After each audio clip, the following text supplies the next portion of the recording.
Welcome to an episode of Drive-In Garage with Alan. I'm over at the new location for Street Metal Concepts. You know, they're getting ready to move over to this location from their other shop. So Zip is meeting with the plumber today to have the construction get ready to start. So tag along, let's see what's happening. We'll go back over to the other shop here in just a little while to get an update on all the builds that are going on over there. So stay tuned. Thanks. So essentially we're going to need to tap into the sewer pipe, because it goes out the front from there. I saw this big crate down here, and in this crate is what looks to be the frame and the front and rear end suspensions of what? It's going to be for a 63 GMC truck. Wow. Short bed. Basically it's a roaster shop spec series chassis. On coilover, we've got bare brakes, getting a LT4 supercharged GM power plant with T56 6-speed manual transmission. Right. So it's going to be about 650 horse. Wow. And, so it's sitting in your new shop. Right. This is going to be your first build you do here? Yeah, I mean, from start, you know, we'll have builds that are going to move over here. And so we have the LT4 already for it. We have wheels being made, and he has the cab, and it's not much that he has. Right.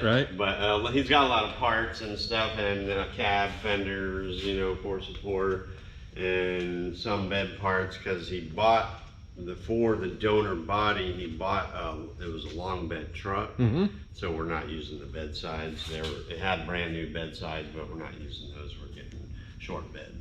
But this is cool, man. This is the first one you brought into the shop. This is going to be the first build here. This is cool. Awesome. Who's this for? My buddy Keith. We did a couple cars for him. That 55 Bel Air that had the matte bronze. Right. Yep. Ruby red. Right. That was his as well.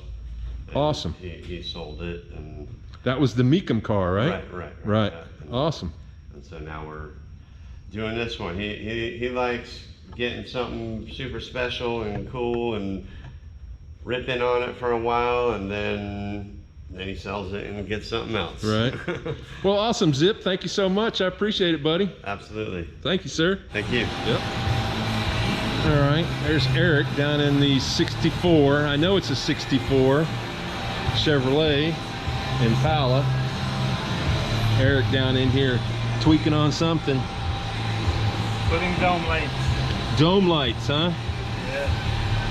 Didn't have any dome lights. See what you're doing when you open the door. Yeah.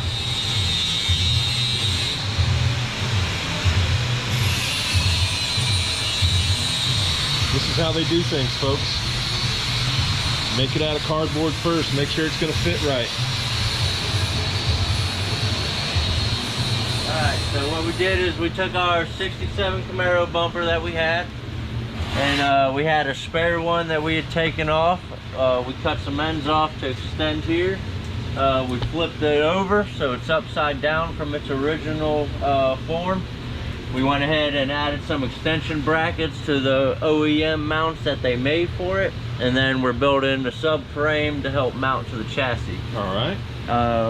Then pretty much we're going to build a whole top plate that's going to give us kind of a step bumper, so to speak. We just mocked up some basic pieces, trying to get everything level and shaped out, but in the general sense, right, this is what we're going for. And then the tag box will have a inverted flare there, and we'll notch here to go ahead and continue that back, so when we add the tail piece here, it actually recesses the plate into the tail panel. Awesome. So that's what we're moving on today. Well, you've made a lot of progress since even last week. Oh yeah, we're full speed ahead right now. We pretty much got all our final details figured out, as far as parts and which way we're going and the mods we need to make. So Pretty much bumper, tail panel, sides. The fender braces are getting cut right now. We have our scoop we received yesterday for the front. You do? We'll have to look at that. Oh yeah, we'll pull it out here in a second for you guys. And pretty much we're gonna wrap this whole cage and whole rear end all the way out to detailed hardware on everything. So awesome. It's coming to a short, sweet closure on the backside here. Yeah, are you looking forward to it? Oh yes. I bet you are. Looking forward to closing up here, and we got a lot of work to do on the front, but once we leave from this position, it's all front. This will all go and start getting prepped and painted for final assembly. So that's basically what the rear bumper's going to look like. As you can see, there's steady progress going on here. All right, so Casey, you have in your hands, what do you got there, Casey? This is a prefab scoop that we had bought. Kind of fits the general size of what we're looking for on our scoop. A little low profile. It's just going to sit slightly above the cab and peek out. Not really going to be an eye catcher until you step to the side and see it sitting over on the side here. So pretty much we're going to add a little bit of flare out on the bottom to make a little bit bigger base, and we'll go ahead and make a frame that mounts to our cage. And all in all, we're going to be going about right here with the scoop. We're going to build a base that kind of continues down and a frame to branch onto the cage here. But this is kind of the general location and direction of what we're going to do, just to get that little bit of airflow to shoot down into the back here. Right. So that's where they're going to be picking up the ram air for the radiator that's behind the cab. This is one of the only vehicles you'll probably ever see where the radiator is actually mounted behind the cab. So every once in a while I'm here, something new comes into the garage, and I just met Keith, and he's brought his car in. We'll see if we can get him to tell us what it is and what he's having done to it, why he's here. So let's check it out. Keith, you mind being on video? No, I guess not. Okay, cool. I'm Alan. Nice to meet you, Keith. And this is your car, right? Yes, sir. What is this? 32 Ford Coupe. Right. Right, with 383 stroker. Okay. With a 177 blower. Right. Overdrive tranny, 373 gears. Cool. And yeah. So you brought it to Zip. Yeah. What do you want done to it? Just a little maintenance. Just a little maintenance? Yeah. Just some bushings got wore out. Right. So he's just fixing it. Awesome. Well, you brought it to the right spot, didn't you? Definitely. Yeah. Definitely. This place is awesome. Yeah.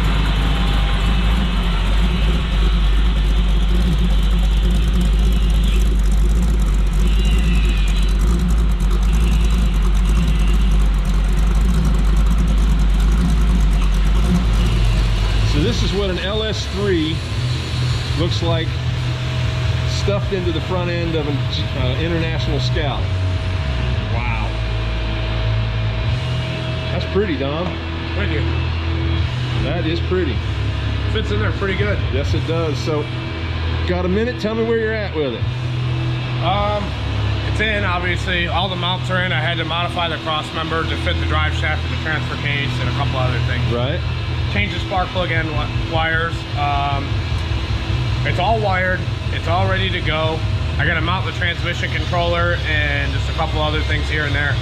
Make some battery cables, but wow, you're moving right along. Yeah, it's pretty much there. I gotta still make the fuel line to the tank. It's all, the tank's already in with the pump and everything. Right.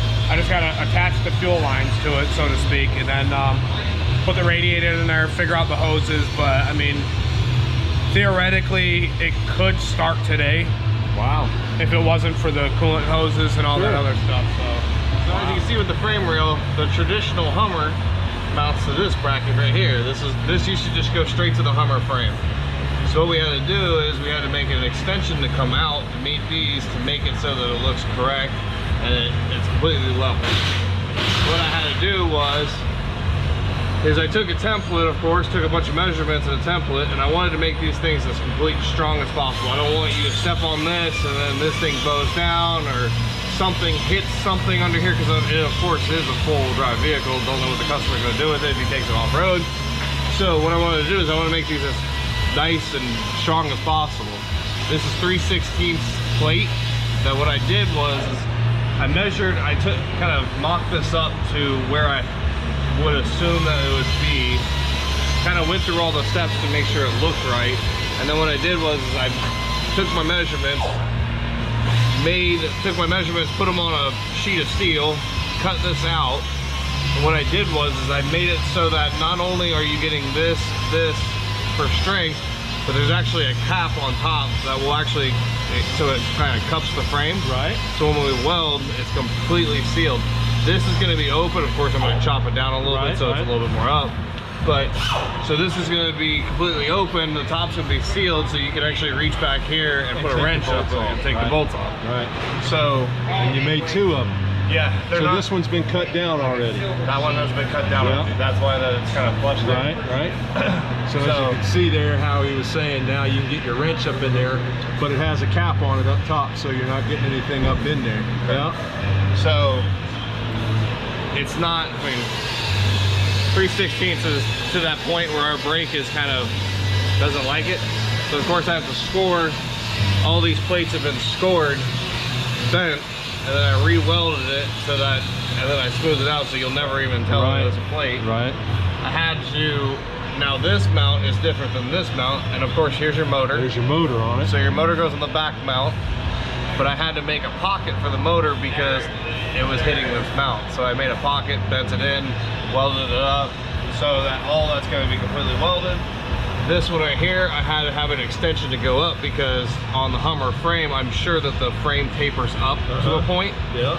And where this mount used to be on an actual Hummer, it's probably on that taper. So I had to actually build an ear on this plate to make it go up to make it sit level. Right.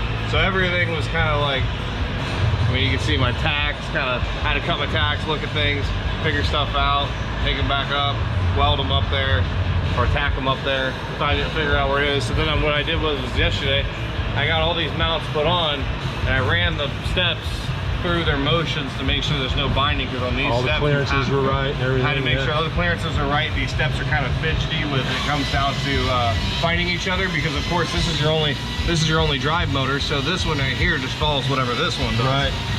And then sometimes there might be a little bit. If you don't make them right, they're going to bind with each other, and not one side will be lower or one side will be higher. So I had to completely make them work. Awesome. So now I got to do it to the other side. Right. Which, now that the first side's done, the other side's easy. Thank you, sir. Not a problem, man. That's awesome. That's the kind of stuff these guys do. What's happening, man? More work on this deck, huh? Yeah, about to seam seal all the edges. So we just epoxied it. So I'm going over where the epoxy and the VP primer meet, feather edging that out so you don't get a hard line.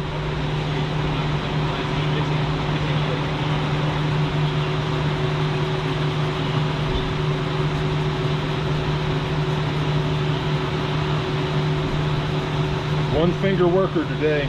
Yeah. So, how does the temperature affect you, Sean?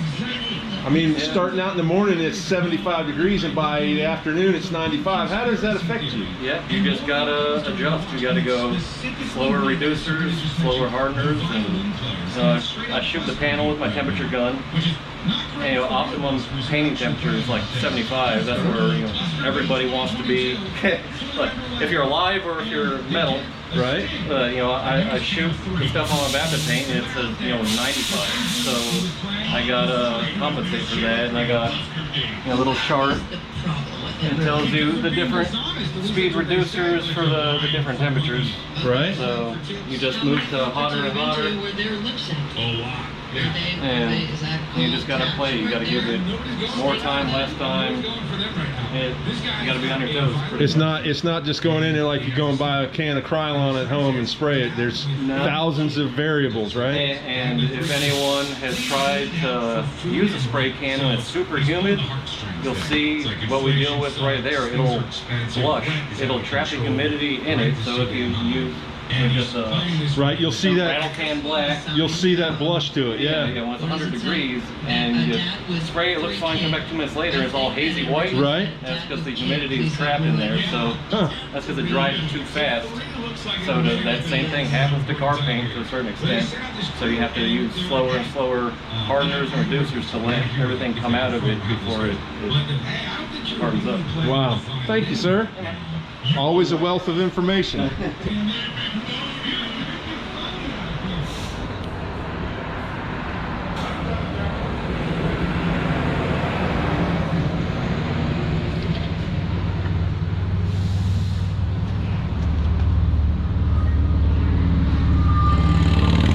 Thomas, this will be started soon, won't it? Yes, we're finalizing gas tank stuff now. I saw that, yeah. So hopefully that'll be done. Almost every wiring portion's done. Once we get fuel to it, we should be able to run it here shortly. Right, awesome. All the winches in, all the lights are in, all the switches are in. Cool. When did you promise this to the guy, or have you? We don't make promises. No? No. You never know what you're going to run into. So, perfect example, we're making custom gas filled tank setup for it to where it has more capacity. Unfortunately, no aftermarket manufacturer makes a large capacity tank for this vehicle. We don't know what it's going to entail to do it, so can't give him some type of time frame and then not be able to meet it, because I'm not too sure how long it's going to take to make a custom gas tank for right, Impala. I don't do them often, so you know, we'll see how that goes. And then, should have everything now. We're waiting on a couple more little things. The flares still have to go on it. It does have flares for the wheels. Right. Not on yet. The running boards are on and working. Bumpers are on. Lights are on.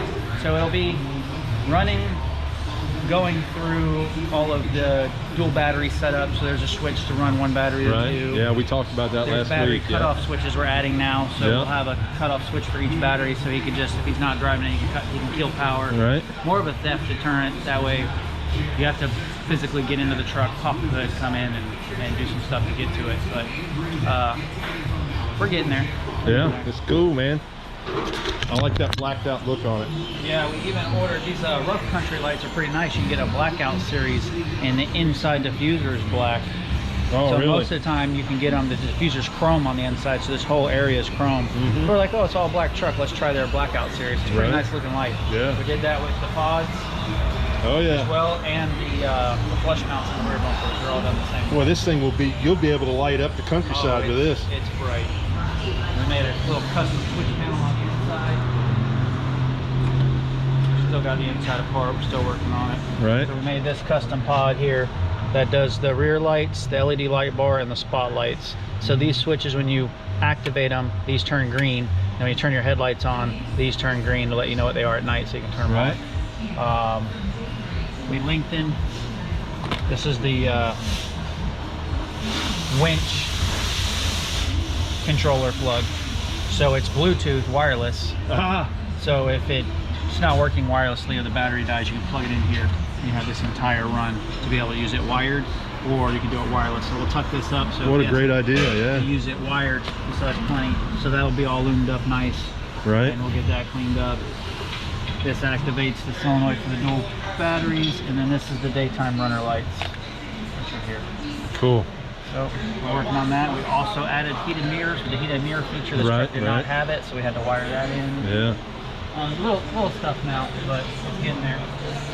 A big difference from when I first saw it. Oh yeah. Yep. I think we got the rear hitches off of powder coat. As soon as we get that back, we'll have the rear hitch back in it. Kind of have it out anyway to get this tank situation figured out. And then, yeah, hopefully we'll be running it sometime next week. Cool. We'll see how it goes. I'm about to make all the mounts for that rear tank. Once I get that rear tank mounted, I may try to get the factory tank back in it and see if I can make the aftermarket rear tank work with the factory tank, and that'll cut a lot of stuff down. Right. We'll have the big rear tank gravity feed the original tank. Well, sir, thank you. I appreciate it. It's looking good. No problem. We're getting there. I'm looking forward to my visit next week already. Okay, so there's been the update today from Drive-In Garage with Alan over here at Street Metal Concepts, your July 27th update. Things are moving along in there pretty good. Got some pretty cool things happening and starting.